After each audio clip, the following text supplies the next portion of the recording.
A Morning Consult survey finds there are still lots of Americans who enjoy working remotely and would even consider moving to a new city if they could continue working remotely after the pandemic. 73% say they'd like to continue working from home at least 2 days a week.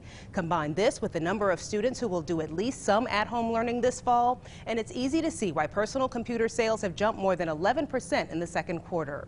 The mix of personal, business, and schoolwork could compromise the computer systems of all three entities without proper precautions. So we've reached out to Dave Johnson, president of Pearl Technologies, to help us navigate the world of computer safety. Welcome to CI News Day. Thank you, Yvonne.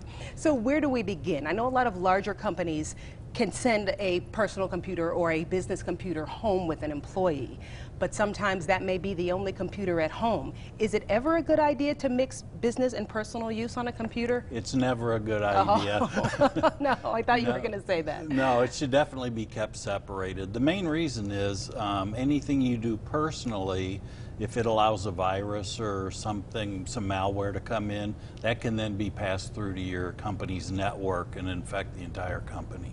So let's say I do have a dedicated home computer and I have a designated work computer, but my student is still going to be studying remotely on the at-home computer. Yes. Are there any protections I can take on the home computer so that whatever my student is doing, let's say playing games or looking at TikTok, doesn't infect the work that they're doing at school? There's a lot of things you can do. The first one is make sure all the software stays updated. So there's a dance where the bad guys learn how to hack and the good guys figure out how to stop it. That's called a patch. The only way you get the patch is by doing updates to your operating system. So that would be the first. Always antivirus, anti-malware. And on your home wireless, one of the things that people forget to do is to change their password. So a lot of hackers know, So it can't be password? It can't be password. We recommend a passphrase, so it's much longer, and something like, I love to watch WMBD ! That's a good one. And the word two could be the number two. So now you have upper and lower case, a number, and a special character. Now let's say I'm happy in working remotely, but I'd like to get out of the house for a while and I'm going to go to a coffee shop or a park or something. Any protections I should be looking out for there? For sure you should. Anytime you get on any wireless that's not yours, you should be using what's called a VPN, a virtual private network.